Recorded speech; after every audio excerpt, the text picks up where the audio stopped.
There is a finished world-class bridge sitting on the border between the United States and Canada right now. It cost $6.4 billion. It is the longest cable-stayed bridge in North America. It is lit up, tested, and ready, but not a single car is allowed to cross it. Why? Because in February 2026, the President of the United States threatened to block it from opening, just hours after a private White House meeting with the billionaire owner of the rival bridge next door. Today, we are diving into the Gordie Howe International Bridge and the political standoff that froze a $4.7 billion project midair. Along the southern edge of Michigan, the Detroit River cuts a narrow line between two of North America's most important cities.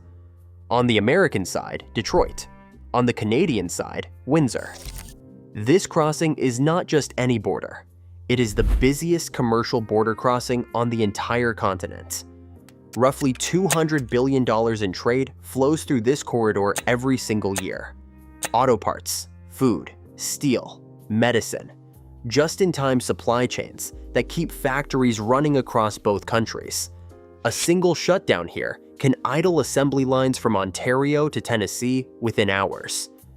For nearly 100 years, all of that traffic has depended on a single aging suspension span called the Ambassador Bridge, built in 1929 and privately owned by one family. And that single point of failure is exactly why Canada decided to build something new. Before we continue, don't forget to click that subscribe button and like this video. It's the best way to support this channel. To understand how a finished bridge ended up locked behind politics, you have to go back to 2012.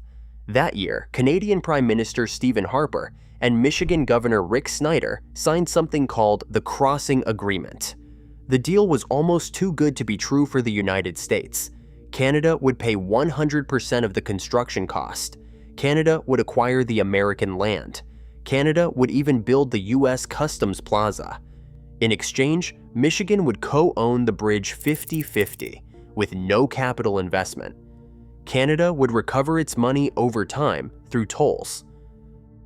Construction broke ground in 2018 under a $5.7 billion contract awarded to a consortium called Bridging North America.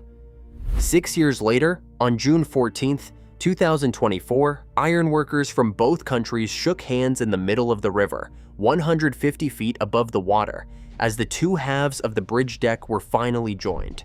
The structure that emerged was a marvel. They were twin A-shaped towers rising 722 feet above the Detroit River, designed to evoke a hockey stick mid-slapshot. 216 steel cables fanned down to support 6 lanes of traffic and a separated path for pedestrians and cyclists. The first legal walking crossing of the Detroit River in modern history.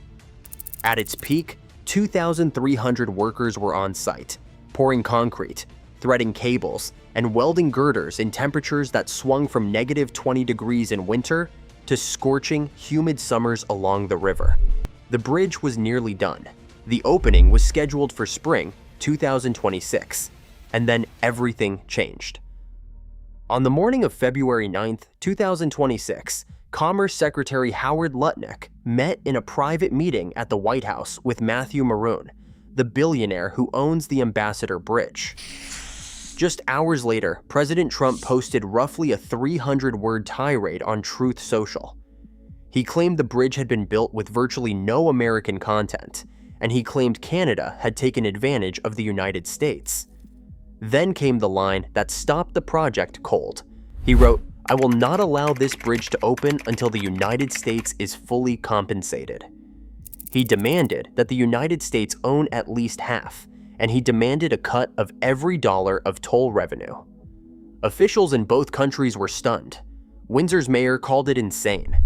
Former Governor Rick Snyder publicly corrected the president in a Detroit News op-ed, pointing out that Michigan already owned half. Canadian Prime Minister Mark Carney called the White House the next day and reminded President Trump that Canada had paid every dollar of construction. But what made this whole episode so suspicious was not the post itself, it was the timing. 3 weeks earlier, on January 16th, Matthew Moroun had donated $1 million to a pro-Trump political action committee called MAGA Incorporated. His company had also paid at least $250,000 to a lobbying firm previously led by Trump's own chief of staff. The Moroun family has spent decades trying to kill this project. The patriarch, Matty Moroun, was once jailed for contempt of court at the age of 84 for refusing to complete federally mandated highway connections. In 2012, the family bankrolled a $33 million ballot campaign in Michigan to block the new bridge by constitutional amendment. Voters rejected it 60-40. The U.S. Supreme Court later refused to hear their final lawsuit. House Oversight Committee Democrats, led by Representatives Rashida Tlaib and Robert Garcia, opened a formal investigation, demanding records of the Lutnick meeting and any communications between the Moroun family and the White House. Now, with one phone call and one donation, they had finally found leverage that decades of litigation never could. Every day this bridge sits empty, the cost to both countries grows. Canadian taxpayers are paying interest on $6.4 billion of debt that cannot start being repaid until tolls start flowing. Michigan is missing out on its share of revenue. American truckers are still funneling through the same congested 97-year-old ambassador span, owned by the very family that lobbied to delay the alternative. As of May 7th, 2026, Ambassador Pete Hoekstra confirmed there is still no agreement, telling officials in Lansing that this will get worked out, but at the end of the day, the president will have to sign off on it. The Windsor-Detroit Bridge Authority continues to publicly target a spring opening, but spring ends on June 21st. The bridge is finished. The lights are on. The toll system is live. Over 12,000 transponders have already been ordered by drivers waiting for opening day. Local Windsor businesses that prepared for an economic boom are now laying off staff and questioning whether the boom will ever arrive. And yet the gates remain closed, held shut not by engineering, but by a negotiation behind closed doors. The most striking detail of all, in 2017, Trump himself, in a joint statement with Justin Trudeau, publicly endorsed this exact same bridge as a vital economic link between our two countries. What happens here will shape relations between the U.S. and Canada for a generation. It will determine whether private interests can override international agreements simply by writing a check. And it will decide whether the longest cable-stayed bridge in North America becomes a working trade artery, or a $6.4 billion monument to political dysfunction.